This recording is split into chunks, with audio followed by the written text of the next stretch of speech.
Saudações dermatológicas, aqui o professor Tiago Gondim dando continuidade ao nosso curso de dermatologia oncológica. Nós estamos na nossa aula de número 1. Na realidade, as duas primeiras aulas foram aulas introdutórias. O objetivo do curso é fazer uma discussão ampla e quase que irrestrita sobre a dermatologia oncológica. Então, em verdade, nós temos aí a possibilidade de fazer uma discussão sobre diversos temas da dermatologia oncológica, trazendo atualização e uma, de certa maneira, revisão do conteúdo que observamos claramente na pós-graduação.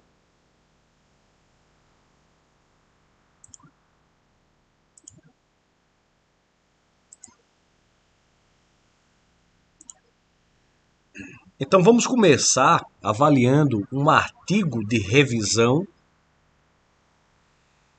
na realidade o consenso europeu baseado num guideline para melanoma. Então vamos começar esquentando as nossas atividades falando sobre melanoma, a princípio com a parte 1 do diagnóstico, é um update de 2022.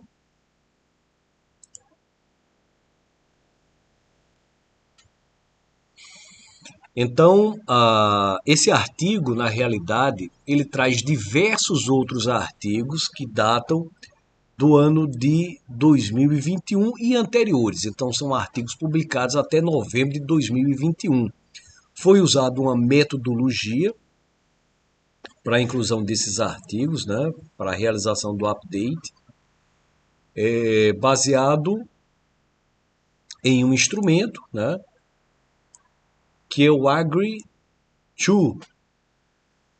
Então, ele diz que o melanoma ele é um tumor maligno que cresce a partir de melanócitos e que primariamente envolve a pele.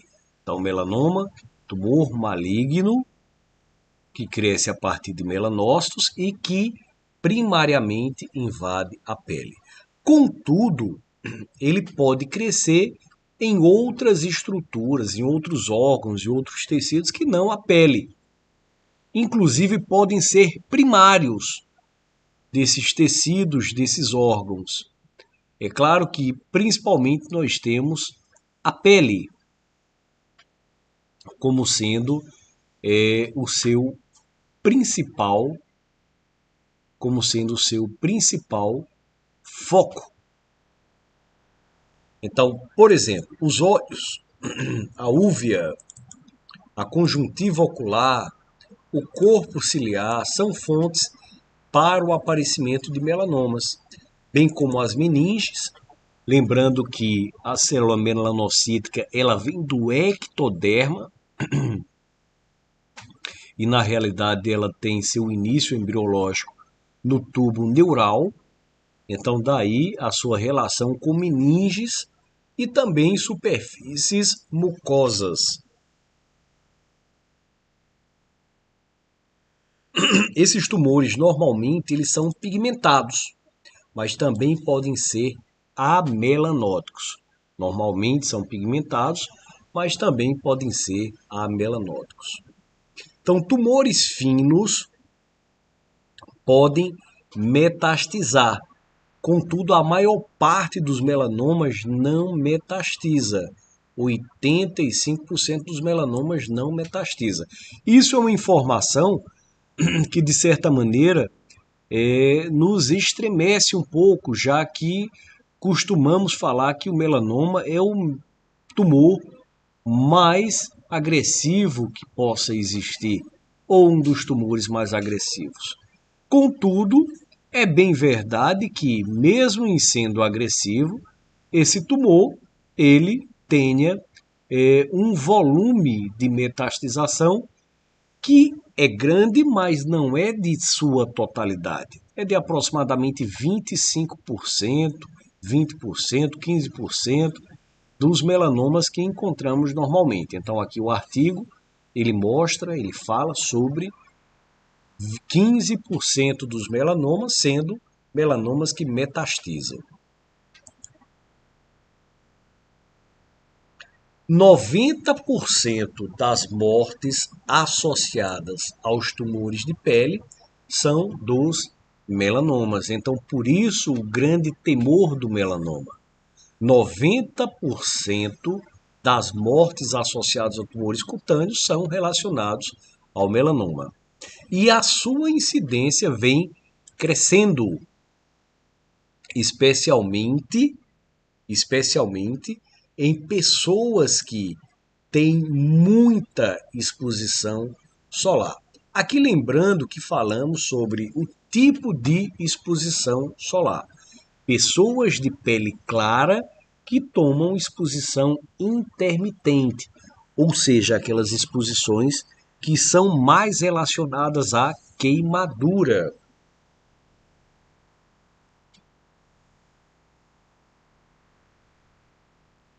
Então, o fenótipo mais comum relacionado ao risco para queimaduras, ou seja, os indivíduos de fototipo mais baixo, fototipo 1 e fototipo 2, indivíduos que herdam o MC1R, a variante MC1R, que é um receptor de melanocortina, são os indivíduos que mais estão associados ao aparecimento do melanoma. Então, os fatores de risco mais importantes são o MC1R, indivíduos que têm o MC1R, ou seja, esse receptor de melanocortina 1, e fototipos mais baixos que tendem a trazer queimadura.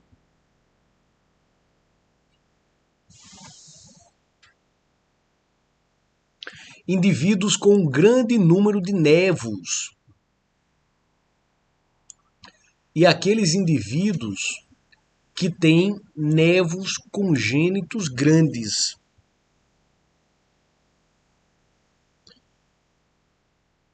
Indivíduos que têm múltiplos névuos atípicos, névuos displásicos, eles têm um grande risco de desenvolvimento de melanoma. Então, névuos comuns numerosos, névuos congênitos largos e névuos atípicos múltiplos. São os névuos displásicos. Esses indivíduos, normalmente, eles têm mais tendência ao desenvolvimento de melanoma.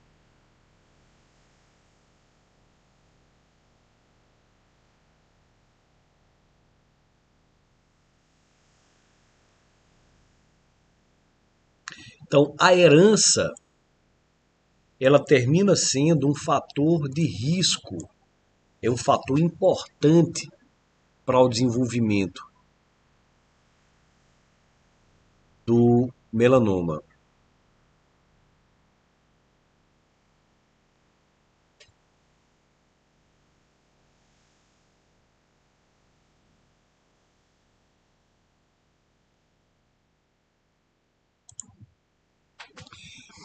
Cinco a 10%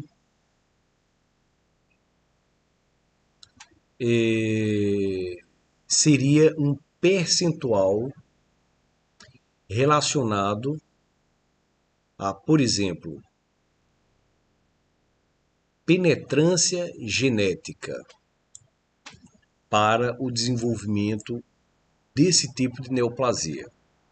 Então, as famílias propensas ao desenvolvimento desse câncer, do melanoma, provavelmente têm mutações genéticas e essas mutações de alta susceptibilidade à penetrância. Isso acontece em 5 a 10% das vezes. Então, o melanoma in situ, quando está na epiderme, ou seja, aquele tumor que não invadiu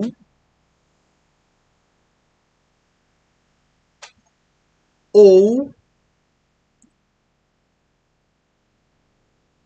quando há invasão desses melanócitos atípicos progressivamente, você terá um maior risco de metástases.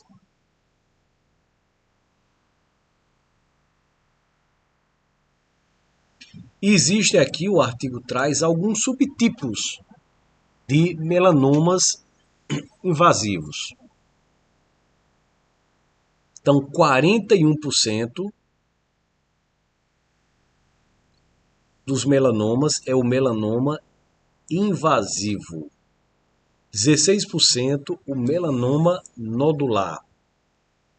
De 2,5% a 14% o lentigo maligno melanoma. De 1% a 5% o lentigo maligno, o melanoma lentiginoso acral. Melanoma lentiginoso acral. Então o consenso continua falando sobre os subtipos clínicos patológicos, que eles não eram incluídos como fatores prognósticos na oitava edição do AJCC, do American Joint Committee on Cancer, que é um sistema de estadiamento para melanoma. Então ele diz que nessa oitava edição não existia a inclusão dos subtipos clínico-patológicos. Então aqui ele fala no melanoma de crescimento superficial, que a gente sabe que é o melanoma mais comum, aquele melanoma de crescimento radial. Então ele diz que eles iniciam com crescimento horizontal ou radial intraepidérmicos, ou seja, a sua fase de crescimento inicial é dentro da epiderme e cresce lateralmente. O melanoma de crescimento superficial. Ele diz que é uma mácula, a lesão é uma mácula que lentamente evolui para uma placa, que frequentemente mostra múltiplas cores e que pode apresentar áreas de regressão, áreas que ficam mais claras.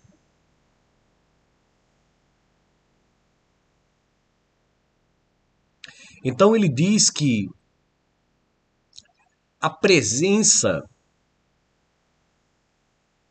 de componente pagetoide, de um crescimento que parece com o tumor de Paget,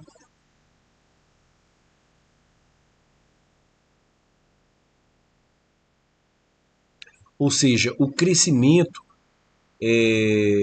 de uma estrutura pagetoide,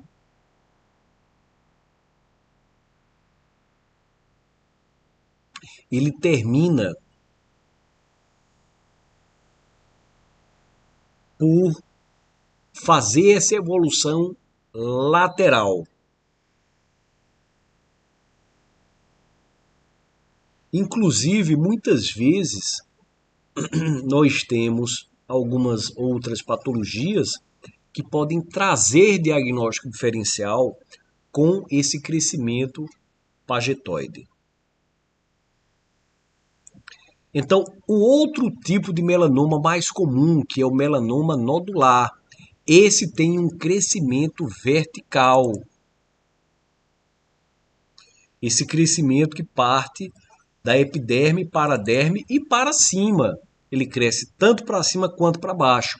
Então, quando nós observamos um tumor de crescimento da parte superior, esse tumor possivelmente tem crescimento da parte inferior, da parte profunda. Então, ele diz que ele já é primariamente nodular. Ele tem um crescimento esofítico. Ele tem uma coloração amarronzada ou até mesmo avermelhada nos casos de tumores amelanóticos. Frequentemente ele sangra porque ele tem uma erosão e o seu crescimento é agressivo para baixo, dando maior possibilidade de metástases. Aqui é que nós fazemos a avaliação do Breslow, que o Breslow é a medida, lembrar que o Breslow é a medida em milímetros, é a medida da camada córnea ou da base da úlcera até a última célula tumoral penetrada na derme ou abaixo.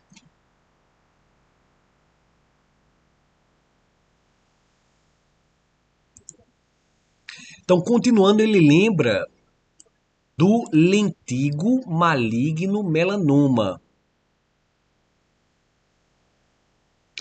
que é uma lesão normalmente in situ, que tem sua capacidade de invasão, só que tem um crescimento lento, localizado principalmente em áreas de dano solar, de pessoas mais velhas. Então ele tem uma proliferação lentiginosa de melanócitos atípicos na junção dérmio-epidérmica.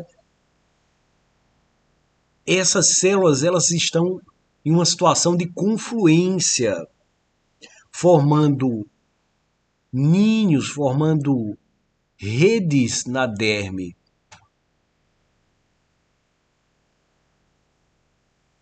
E também acumulam-se em localização perifolicular. Então, essas células, elas estão ao redor dos folículos, elas estão na junção dermoepidérmica. O lentigo maligno melanoma, ele pode ser a evolução, por exemplo, de um lentigo de Dubreuil. E nós temos o melanoma lentiginoso acral, que é mais comum em pessoas de fototipo mais altos. É mais comum nas regiões palmoplantares. Na realidade, por serem acrais, eles acontecem nas regiões palmoplantares. Também na região subungueal. É uma lesão irregular, com pigmentação, inicialmente intraepidérmico, que depois atinge um crescimento vertical, levando a um componente nodular, como se fosse um melanoma nodular. Temos também um raro subtipo chamado de melanoma desmoplástico. Esse é raro, ele acontece em até 4% das vezes. É uma variante, né, de células fusiformes.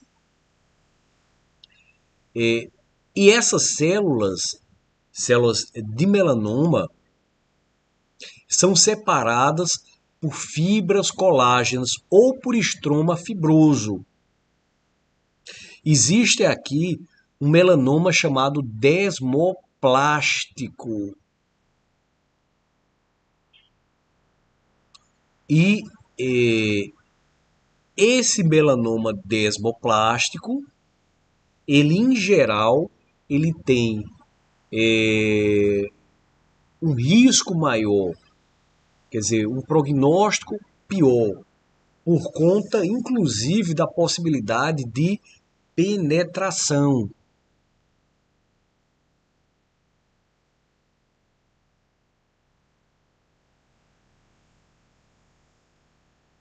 A outra forma é o melanoma amelanótico ou melanoma hipomelanótico. Melanoma amelanótico ou melanoma hipomelanótico.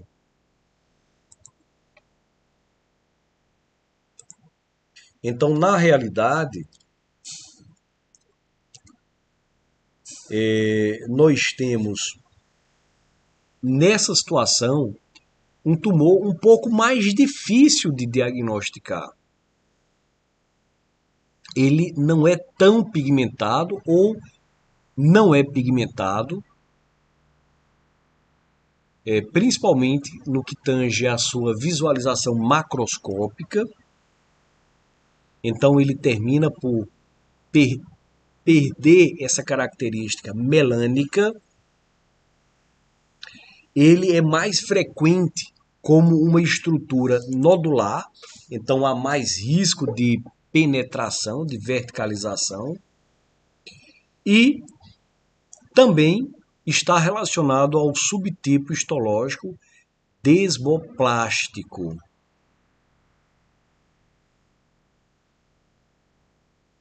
E são mais frequentemente localizados em orelha, nariz e face.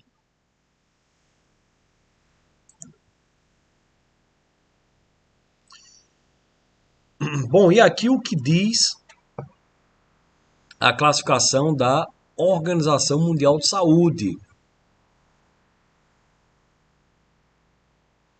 em relação à patogênese e ao grau de associação com exposição solar. Ou seja, sabidamente a exposição solar ela traz um risco cumulativo e a observação da elastose solar em biópsias também tem relação com esse grau de exposição ao sol.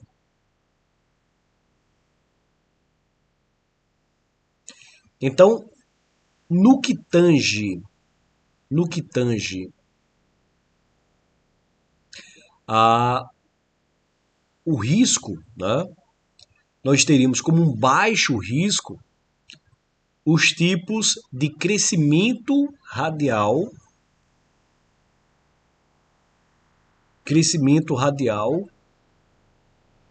então ele teria um baixo risco,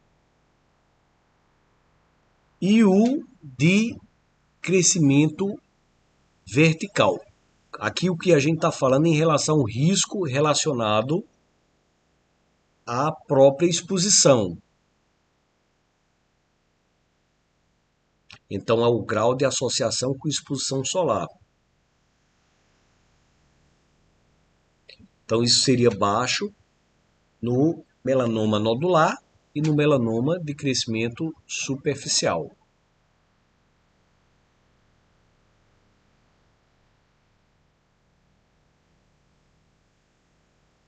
Já os de alta associação seria o melanoma lentigo maligno,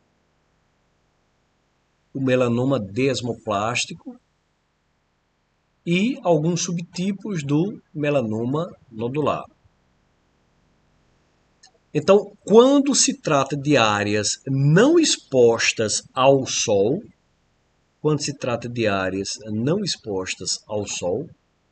nós teríamos o melanoma spitzoide, o melanoma acral, o melanoma de mucosas, o melanoma que cresce a partir de nervos congênitos, o melanoma que cresce de nervos azuis, o melanoma uveal, o melanoma nodular, assim como o melanoma nevoide.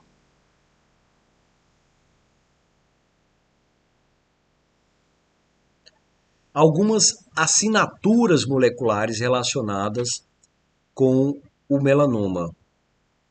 Então, quando existe baixa radiação ultravioleta, a exposição, temos aqui a mutação BRAF, 45% dos melanomas cutâneos. Quando existe alta exposição à radiação, então temos o NRAS e outras mutações RAS. Isso junta 15%.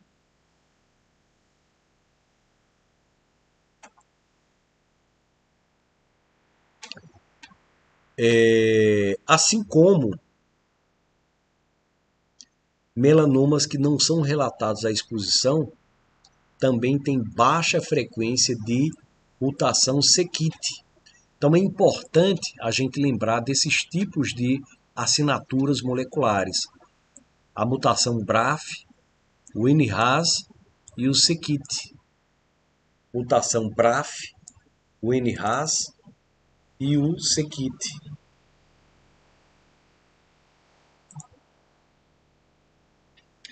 Outro tema que tem sido muito explanado, que a gente tem visto cada vez mais trabalhos, exposições, em relação aos diagnósticos de melanomas pediátricos, principalmente os melanomas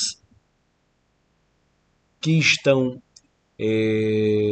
sendo diagnosticados a partir de campanhas que lembram que o melanoma pode acontecer também na criança. Então temos os tipos pré-puberais, que acontecem na criança, ou lesões congênitas, e os pós-puberais. Esses melanomas pediátricos, podem ser melanomas de novo, ou seja, melanomas que nascem como melanomas. Podem ser melanomas que crescem a partir de nervos congênitos, principalmente os nervos gigantes. Podem ser tumores espitzoides e melanomas espitzoides. E podem ser melanomas convencionais, né, tipo adulto.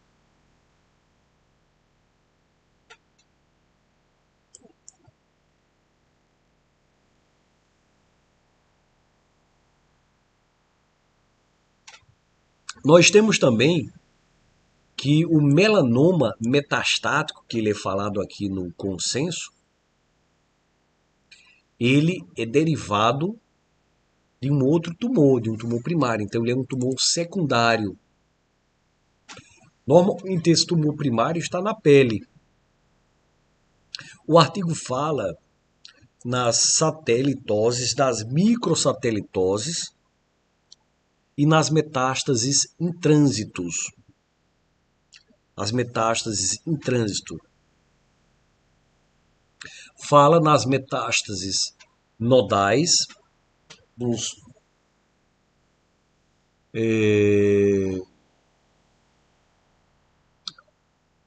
que podem ser observadas nos linfonodos, e as metástases também à distância.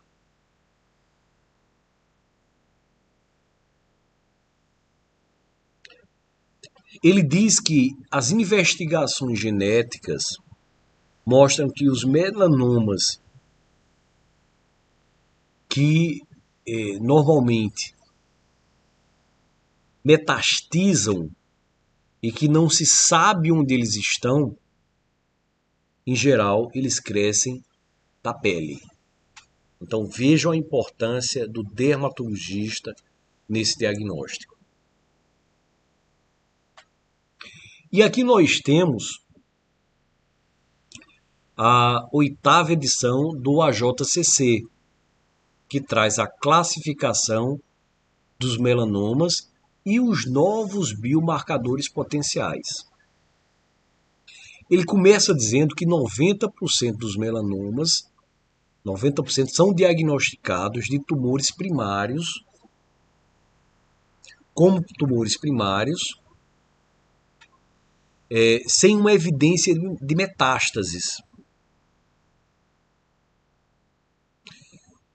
E que isso traria uma sobrevida de mais de 10 anos ou de 10 anos em 75 a 95%. Aqueles tumores sem evidência de metástases. Ou seja, 90% desses tumores melanocíticos, 90% dos melanomas, eles têm em torno de 10 anos de sobrevida numa taxa de 75 a 95%.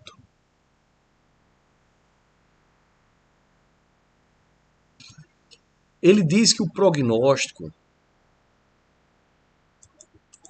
ele termina por ser um prognóstico não tão grande, principalmente com o aumento da idade. E pacientes homens, em geral, apresentam esses melanomas no tronco, na cabeça e no pescoço. Existe um artigo que mostra que as mulheres têm mais nas pernas.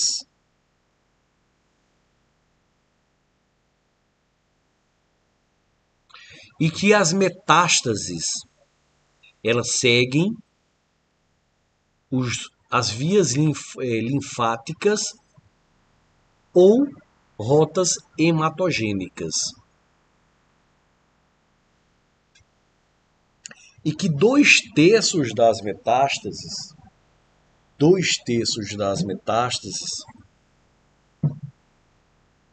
elas estão relacionadas aos linfonodos. Então, a partir da drenagem, daquela área do tumor, então 2/3 dessas metástases vão se encaminhar para o linfonodo que drena aquela área.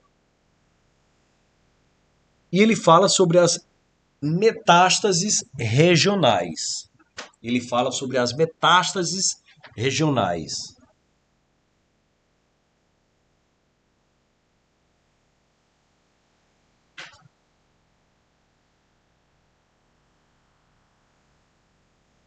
Então ele diz que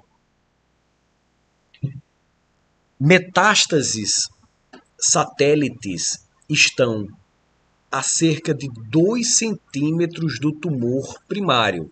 É uma metástase? É uma metástase satélite. Fica a 2 centímetros do tumor primário. As metástases em trânsito na pele estão a 2 centímetros do site, do local do tumor, drenando pelo linfonodo. Então você consegue ver a célula tumoral na via linfática a cerca de 2 centímetros do tumor. Então é uma metástase em trânsito.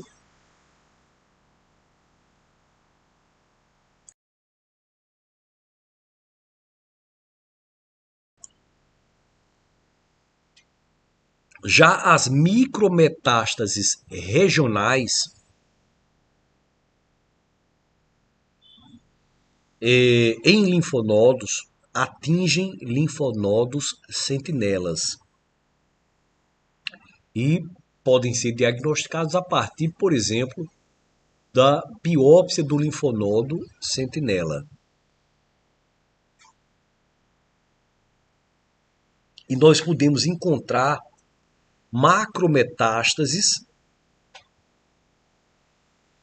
nesses linfonodos, né, de forma clínica ou radiológica. E que metástases à distância elas têm um pobre prognóstico em pacientes que apresentam esse tipo de estrutura. Então, temos aí um risco maior à vida.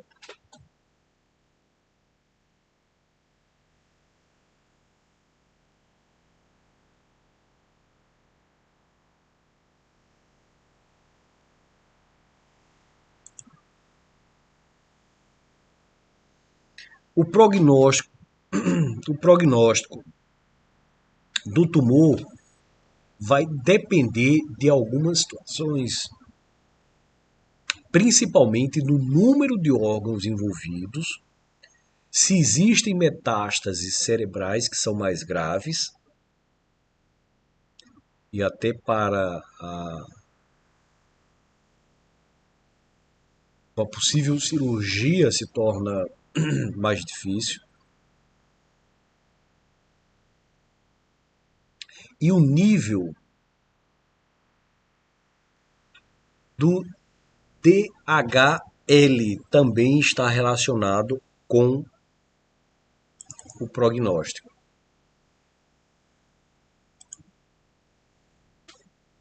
E aqui ele traz fatores prognósticos de melanomas primários. Então, quais são os mais importantes fatores prognósticos para os melanomas primários? Vejamos então. A espessura do tumor, ou seja, o crescimento vertical que ele tem, que é a medida de Breslow,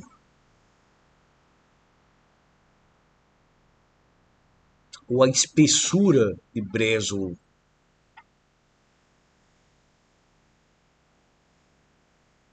Ela é de grande importância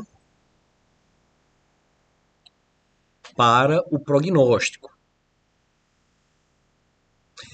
Ela é medida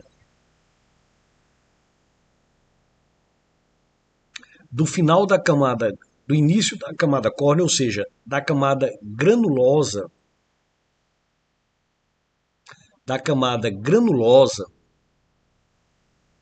até a célula mais aprofundada. Se tivermos uma úlcera, seria da base dessa úlcera até essa última célula. Então, a medida de Breslow, ela vai, você retira a camada córnea e vai da granulosa até essa última célula tumoral. Ali o início, a divisão entre granulosa e a camada córnea. Então, mede ali final da camada granulosa até o final. Que a camada granulosa, em geral, é composta de uma única camada celular, uma, duas no máximo. Se temos ulceração ou ausência do extrato córneo, da camada córnea,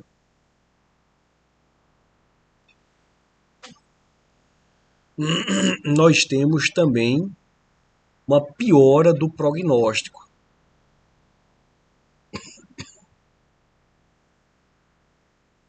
Então, esse prognóstico, até aqui, ele é pior quanto mais grosso é o tumor, ele é pior quando existe uma ulceração. Essa ulceração é a ausência do extrato córneo e da membrana basal.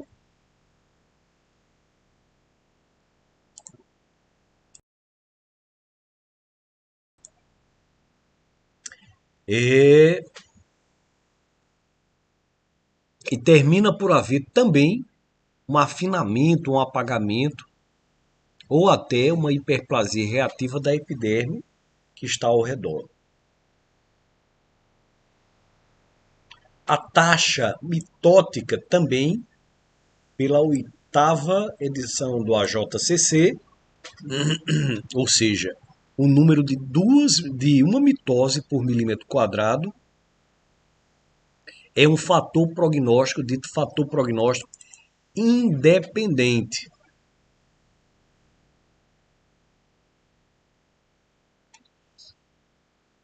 Mas ele lembra que mesmo nessa oitava edição, esse fator não seria mais usado para essa subclassificação nos melanomas finos. Outro fator de risco, outro biomarcador, seria o nível de Clark, que na realidade também é uma medida de profundidade, mas não em milímetros, e sim por regiões, que algumas vezes é um pouco mais difícil de se identificar na histologia qual a região que o tumor está atingindo.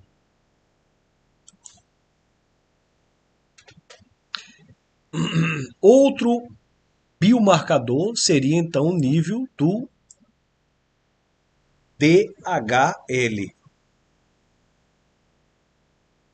que no entanto não tem uma validação clínica.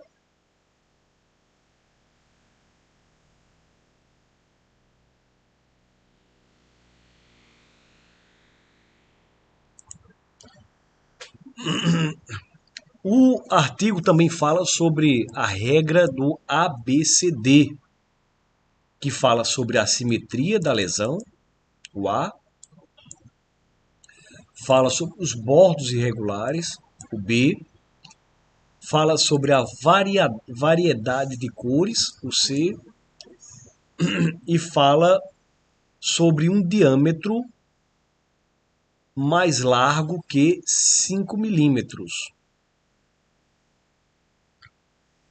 Ou seja, um diâmetro a partir de 6 milímetros. Então, tudo isso traria maior risco de melanoma. Ele fala também sobre a ulceração e sobre o componente nodular como situações de evolução do melanoma. Fala também na questão da experiência do dermatologista em fazer o diagnóstico. Fala que as lesões hipomelanóticas e amelanóticas são menos frequentes e que o melanoma nodular ele tem muitas vezes poucas características.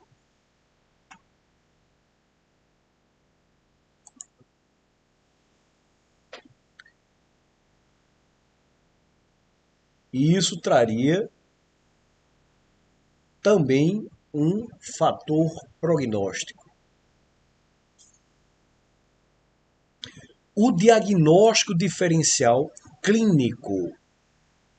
Então ele lembra algumas lesões melanocíticas pigmentadas,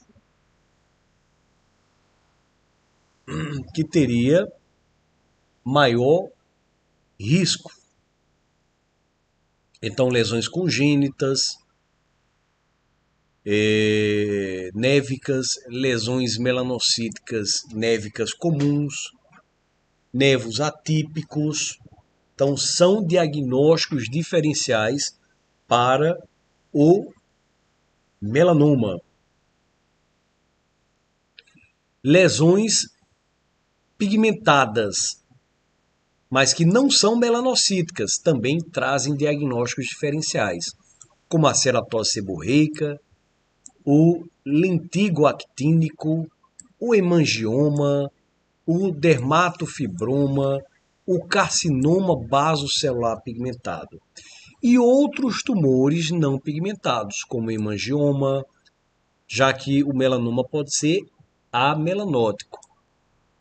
CBC e o SEC também são lesões que podem trazer risco a um diagnóstico, inclusive errado, de melanoma ou ser um melanoma que é erroneamente diagnosticado como uma dessas outras lesões.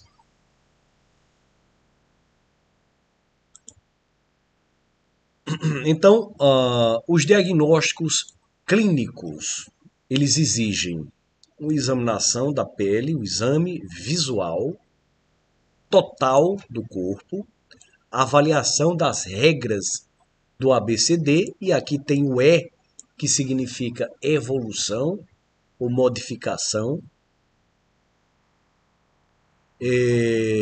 Nós temos um sinal do patinho feio, né? O sinal do patinho feio, que é a análise comparativa intra-individual.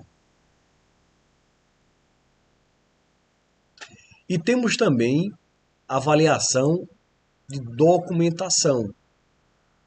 Por exemplo, temos o mapa, podemos fazer mapa e avaliar como é que essa lesão está evoluindo. O sinal do patinho feio é aquela lesão que você compara diversas lesões na pele e tem aquela que é bem diferente. É o sinal do patinho feio. Então, para o diagnóstico clínico, podemos fazer esse exame de corpo total, avaliar os critérios ABCD, ver se as lesões são muito diferentes umas das outras, ou se existe uma, né? E avaliar a evolução dessas lesões, às vezes por fotografia, pelo próprio prontuário do paciente. A documentação fotográfica é extremamente importante,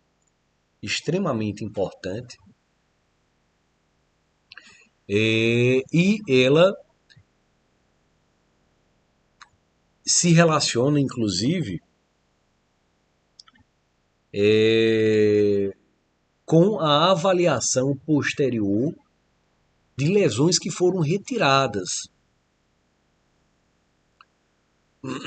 A fotografia sequencial associado à dermatoscopia, no que a gente chama de mapa corporal, elas trazem uma maior possibilidade de uma detecção precoce.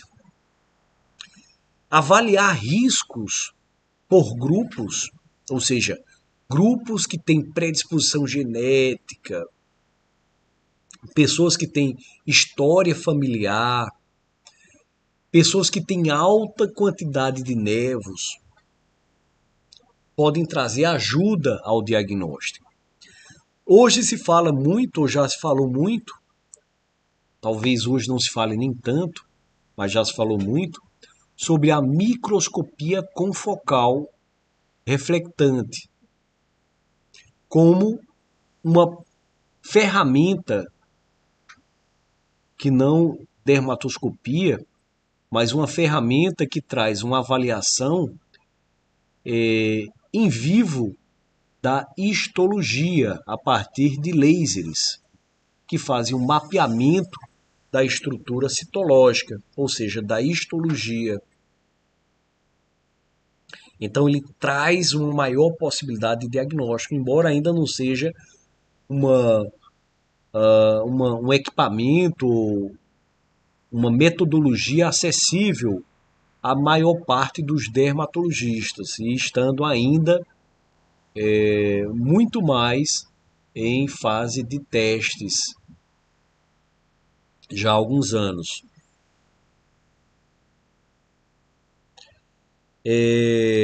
Usar também inteligência artificial que mapeia ou que tem uma grande quantidade de arquivos de fotografias de tumores pode trazer uma melhora no diagnóstico. assim como a espectroscopia que tem sido estudada. Bom, em termos de dermatoscopia, que é hoje o que a gente tem, é hoje o que a gente consegue usar com mais assiduidade, com mais possibilidades de um diagnóstico. Então, nós temos a possibilidade de sempre usá-la, ela aumenta a acurácia diagnóstica,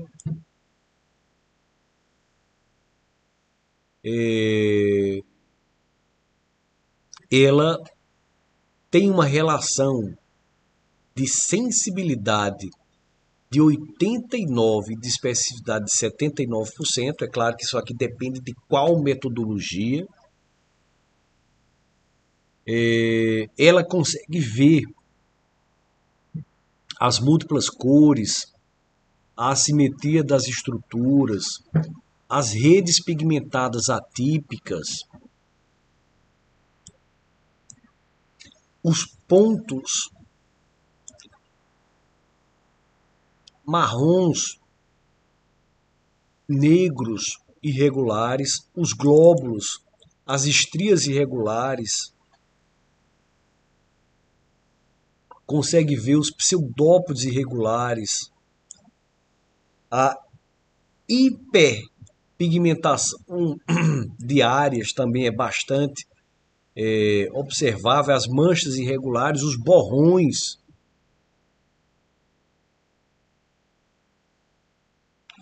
as estruturas de regressão, as estrias brancas ou linhas brancas, o véu azul esbranquiçado,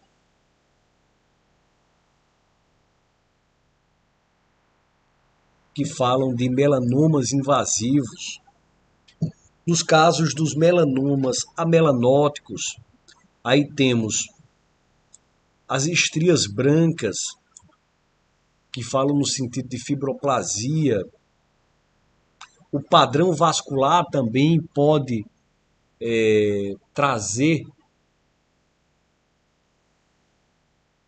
podem trazer o pensamento, a maior proximidade ao diagnóstico de melanoma.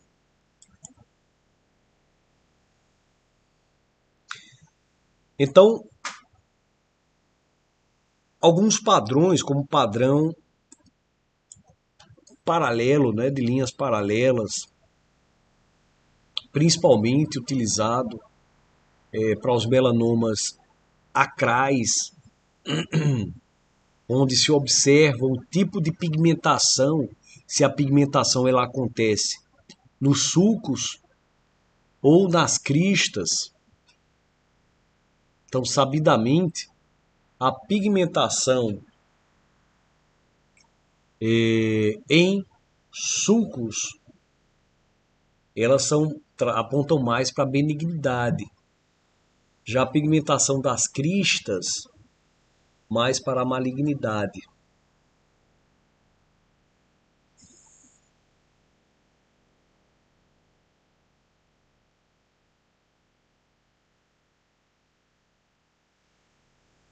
No caso do lentigo maligno melanoma, o padrão sequencial, então a avaliação do padrão de pigmentos anulares granulares acinzentados, a assimetria das aberturas foliculares,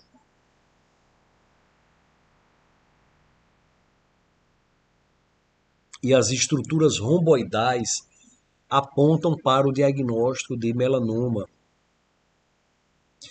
O aumento da rede vascular e das estruturas romboidais vermelhas falam no sentido de neovascularização, aumentam o risco de diagnóstico de melanoma, aumenta a possibilidade do diagnóstico de melanoma. No caso do melanoma subungueal,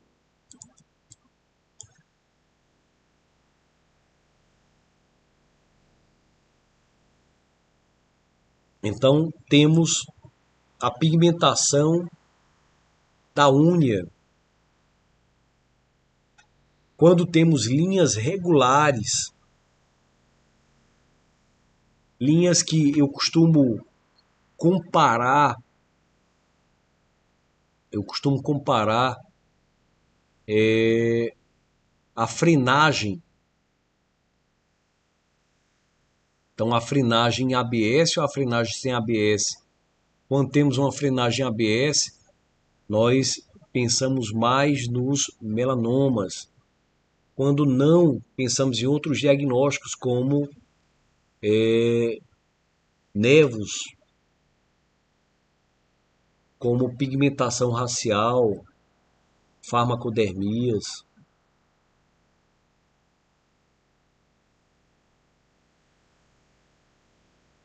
Então, nesses melanomas subungueais,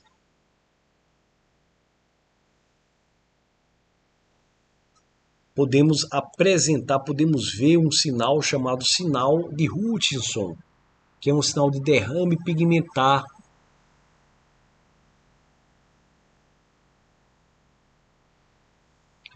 E podemos ter essa pigmentação em linhas nas unhas. Linhas, na realidade, subungueais,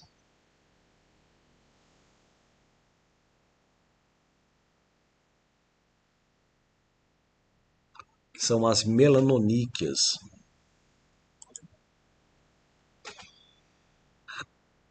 A dermatoscopia também pode ser usada em melanomas de mucosas. Melanomas de mucosas, onde observamos múltiplas cores, combinação dessas várias cores, que podem apresentar cores marrons, negras, azuis, vermelhas, brancas, acinzentadas.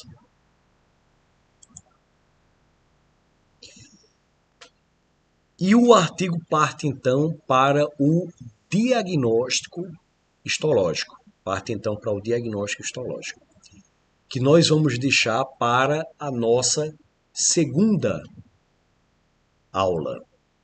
Então, estamos avaliando o consenso europeu de melanoma, com documentos até 2021, novembro de 2021, e vamos paralisar momentaneamente no início do diagnóstico histopatológico e voltaremos com a nossa segunda aula sobre o tema e sobre o consenso.